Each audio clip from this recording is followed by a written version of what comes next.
The tale of Albertus Magnus and his talking automaton.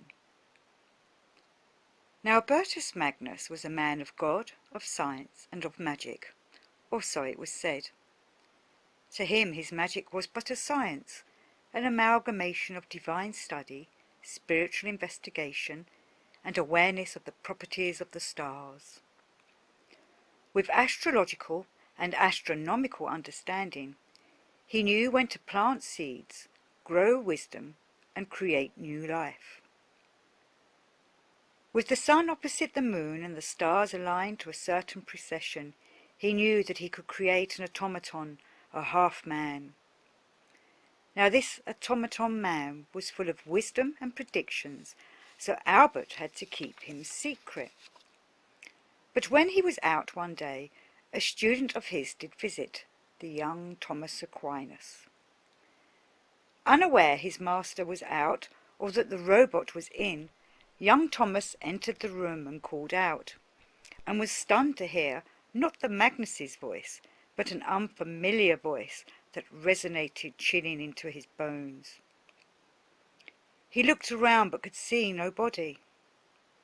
"Who's there?" he asked timidly.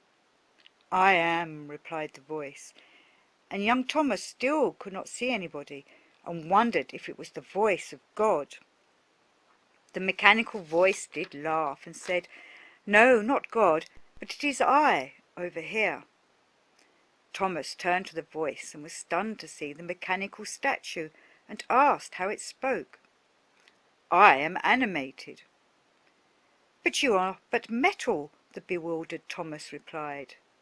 "And yet I speak and I can think." "But you are not God-made." "No, the Master Magnus created me." "And gave you life?" And the automaton replied in the affirmative. But young Thomas Aquinas was so frightened and so confused, he declared it an abomination, and reacted with such an act of violence that the mechanical man did fall apart. And when the Master Magnus returned, he found his young student praying over the broken parts. Questions flew both ways. "How could you make such an abomination? Why did you destroy it?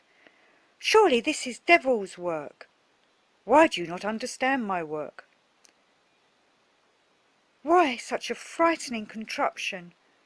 Why do you not act instead of react?" They both stared at the broken pieces.